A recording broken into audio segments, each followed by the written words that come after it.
So when you think about this idea of you guys being unique and special and all of that, one of the things that happens in the world around us is that everybody out there is trying to be something that they're not.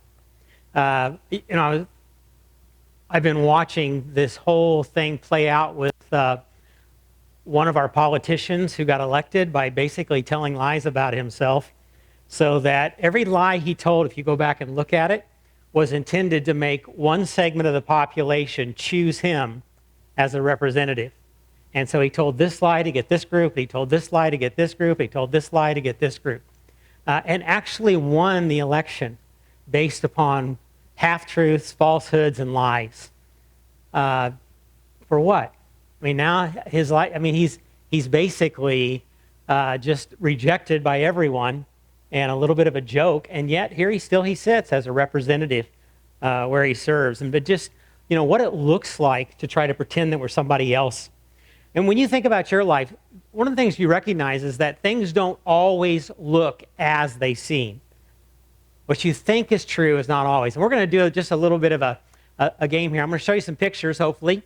And as you look at these pictures, I want to just ask you what you're looking at. Do we have those? Oh, there we go. What is this? What is it? Carpet. Anybody else have any guesses? It's actually the pages of a book. So you're looking down the pages of an individual book. Okay, I thought it was carpet too the first time I saw it. What's the next one? What is that? Ice, water, salt. So close when you said salt. Something else that you might find a grain of. Sugar. Yeah, that's sugar. It's a single grain of sugar. Good. I like this one. Very good. Very good. Yeah, spaghetti. That is spaghetti. Yeah, you can see it now, can't you? All right, what's this one? It is. It is a kitchen sponge. Good job. You guys are on this. And one more. Oh, two more. Nice try. Good try. Good guess. Nope. Anybody have any potato chips today? That's what your potato chips look like up close and personal. Okay, one more. There we go. My favorite, absolute favorite here. Earwax. It's almost as gross, but a good guess. No. That is a close-up of hamburger. Okay, yeah. So just an example of what something you look at, you look at it, you just figure out, hey, this is what this looks like, but that's not what it is at all. And we just have to wrestle with those issues when we think about our lives. So I talked about this politician, but I want to throw up some statistics up here that we've got, because I know all of us are around influencers. So when you think about social media and influencers, I was doing some research and reading a couple of articles, Wall Street Journal, New York Times, and stuff like that, and they found that in 2022, 45 to 50% of the influencers on Instagram, Facebook, and all of those things were fake. They were just completely fake sites, even. 55 to 65 are involved in some type of fraud, which means they're asking you for money in some fashion without giving you what they say they're giving you. So 65% of them have either been investigated for fraud, are being investigated for fraud, or have been convicted of fraud. And these are the people that you guys watch and you listen to. And you think about the use of filters. You think about the Asian gal who used the filter to make it look like she was a teenager like you, and she was an old woman. But the filter made her look younger. Think about the people that portray themselves in the personal circumstances that they're in to either get sympathy or to get more likes or whatever the case may be, and they portray themselves in some situation that puts a better light on them. Some even go the other direction, because the idea is you either portray yourself as a victim or as a hero. And so you put yourself in a light, you look like some kind of hero, or you look like you have a troubled past and you've overcome all these things. And the reality is that's just not your life. That's not the real you. People that portray themselves as living these incredibly fancy lifestyles that are just all myth. They're all legend. They're all staged. And yet they're out there. I have a daughter who's constantly saying, one of the influencers I listen to, and it's like, man, how often do you check the veracity of their claims? Because it's like you put these people out there. I mean, I know there's a guy out there that's selling vitamins and minerals and supplements and stuff like that. And he just talks about his journey. The guy's never had more than 7% body fat in his life. He's not been on any journey that you and I've been on, kind of stuff. That's not been his experience, kind of stuff, but he portrays those things. Or even just the fact that people will stage things in a certain way to look like something actually happened. Or they'll do it 150 times to try to make it happen once. That's the reality of what we see on social media. So it's the reality of the things that we watch on television, is that so much of it is created to start some kind of emotional response in you that will get what they want out of you, instead of this idea of you being who you are. And I remember years ago having an argument with my daughter about some choices that she was making. I won't tell you which one. I got 3, so it could be any of them. And she was just like, Dad, I'm just trying to be me. And I'm like, honey, if you were just trying to be you, I'd be a heck of a lot more supportive. But this isn't you. You're trying to be somebody else's image of you. And I don't want that for you. If this is who you want to be, that's an entirely different story, but I don't believe that's you, because that's somebody else that you're trying to emulate, and that's not you. I know you. But we all struggle with that. We're all faced with that. I mean, look at me. I got a haircut today. Why did I get a haircut today? Because they posted some pictures from church this morning, and the back of my hair looked like a mop. And it's like, I need a haircut today, because I didn't like the way the image was being portrayed, kind of stuff. And it was just like, my daughters were making fun of me, because my wife actually sent my daughters the before and after picture. They say, your dad finally got a haircut. My daughters were like, finally. You want to know why you got a haircut? Here's the picture that they took at church this morning. And your dad's like, I need a haircut now. And so he got that. But we're all, I'm a little bit older than you. And I still wrestle with that image of, what do I look like? What do I portray? And I wish I could say it gets easier, but it doesn't. People at every stage of life want to be something that they may not be, instead of embracing that just uniqueness that makes them who they are. In the 139th Psalm, these words are recorded for us, and I need to, verse 13. 139th Psalm as actually, there we go, Psalm 139, 139 verse 13. For you formed my inward parts, you wove me in my mother's womb. And this is my version, that's not what's up on the screen. I will give thanks to you, for I am fearfully, wonderfully made. Wonderful are your works, and my soul knows it very well. And then the psalmist goes on to say, my frame was not hidden from you when I was made in secret and skillfully wrought in the depths of the earth. Your eyes have seen my unformed substance, and in your book they were all written, the days that were ordained for me, when there was not one of them. How precious also are your thoughts of me, O God. How vast is the sum of them. If I should count them, they would outnumber the sand. Yet when I awake, I am still with you. And that's the psalmist just capturing an image of one person in the eyes of God. And how unique and how marvelous. I mean, he even puts it out there with the numbers of the sand. And just thinking about what it looks like to have that incredible, unique relation with you. And that psalm ended with that phrase, and yet you are still with me. You're still with me. It doesn't matter what happened last week. It doesn't matter what happened yesterday. Today is God's presence with you in your life. Doesn't matter what mistakes you make today. Tomorrow is a new day that God has made, and you get to start all over again with Him. You get to start all over again with Him. Because He's not keeping score. He's setting us up to win, not to lose. The world around us is not setting us up to win. The world is setting us up to lose because they're setting us up with comparisons. So that we're comparing ourselves to other people instead of recognizing that there is one out there who loves us in ways that no one else can. Because He is the one who has uniquely created us. Knowing you're valuable, however, to God is never meant to make other people less valuable to you. So you hear that word about that the psalmist writes about how unique you are in your personal walk with God. And we all hear that differently.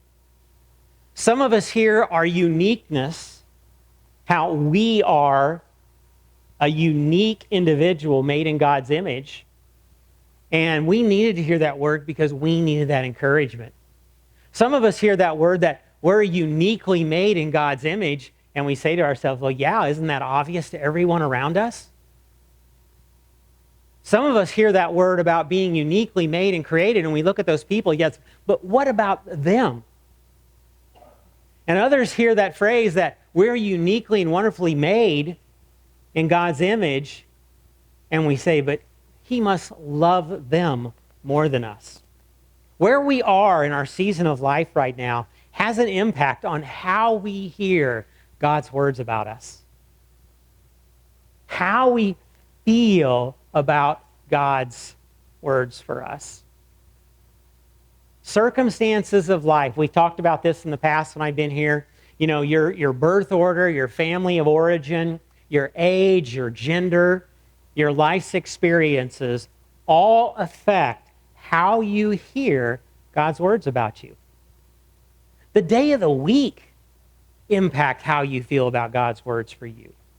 Things that have happened even before you got here this evening affect how you hear God's words about how He feels about you.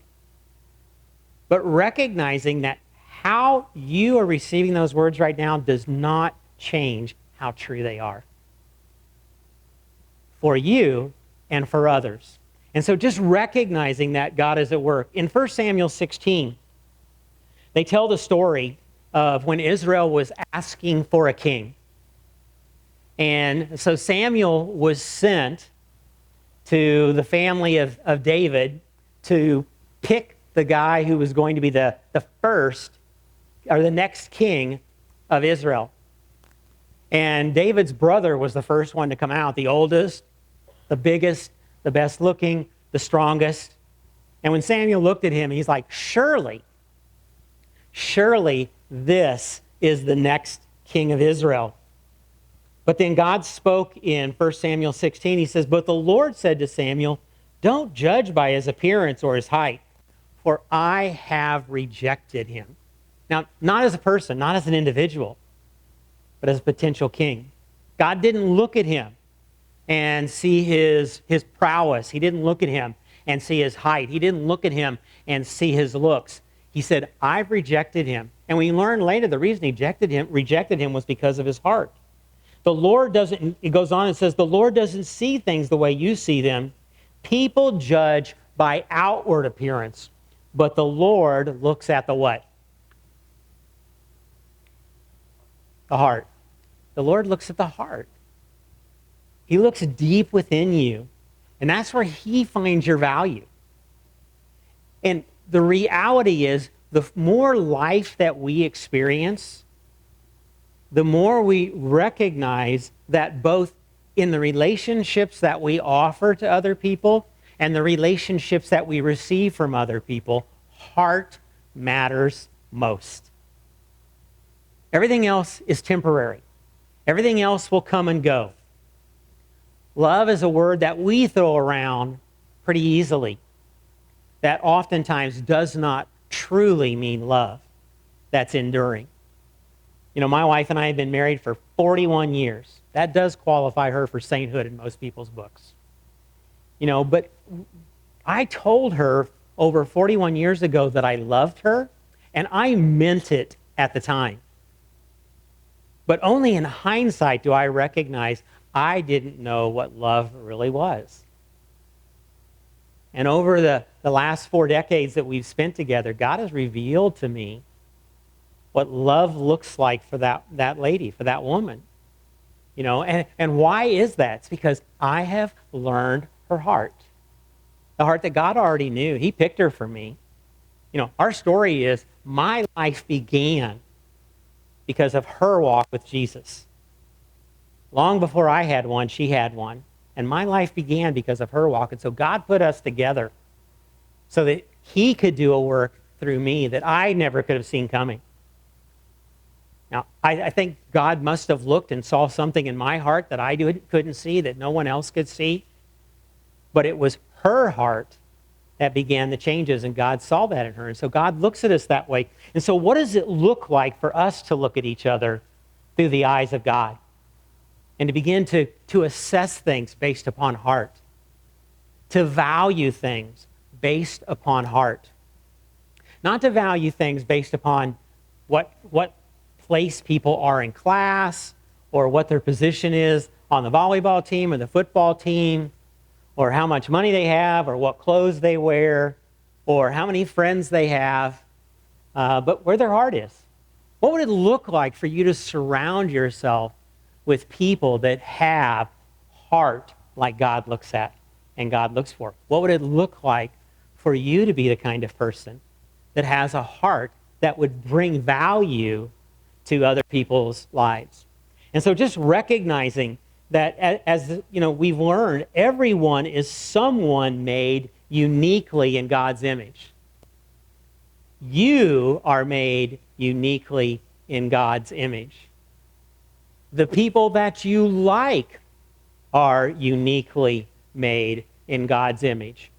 And the people you don't like are uniquely made in God's image. What does it look like for us to see in other people what God sees in other people? That idea of love. And I'm not talking about that thing that we share. I'm just talking about that value thing. Now, I don't love you because what value you bring to my life. I love you because of the value that God sees in you. And love gets redefined when we see it through God's eyes. And when we see each other through that. And we look at our lives through the lens of, how can I become that kind of person that brings values to the lives of others? That enriches the lives of others? How can I be that kind of friend? How can I be that kind of encourager? How can I be that kind of support? Not just to the people I like and to the people who like me, but to each and every person that is uniquely made in the image of God. I mean, just think about it as we get prepared to kind of close up our time here today. How does this affect the way you see yourself? I recognize you get any group of people together, there's a significant number of us in this room that don't have a very high self-image. But if you recognized how much God loves you and also recognize that the issues that you struggle with, all the rest of us struggle with as well. What does it look like to see yourself through the image and the lens that God sees you through? How does this affect the way you see others? I want you to just think for a minute. Who is a person in your life, in your sphere of influence, in your walk and your journey right now that you don't like? Everybody got somebody? Somebody that makes your life miserable or uncomfortable or frustrating or whatever the case may be. Who's that person in your life that you don't like right now? How valuable is your walk with God? Because the value that you place on your walk with God right now will determine the value that you'll place on that person that you're thinking about in this moment. Recognizing you could be the person that's put in their path to change their life. I was not a good choice for a boyfriend, let alone a husband, 40 plus years ago. Thank God just put a veil over my wife's eyes. She was blind to the fact of this guy sitting across from her. She chose me. And God used that to bring me out of a life that was going nowhere and give my life purpose and value. You know, she's told me that she loved me at some point in time. She also, at one point in time, said she wasn't sure if she loved me. But God gave us that ability to see one another's hearts and to recognize there was something there that was bigger than rights, wrongs, hurts, and feelings. Because God wanted to do something through us as individuals, but also as a couple, that he couldn't do if we weren't that. And so there are people in your lives right now that need to know that God loves them. And you don't want to be the person to tell them. But God might have tapped you and said, no one else, just you. If these people are ever going to hear that I love them, you may be the person to tell them. See, our journey is not just to find our place in this world.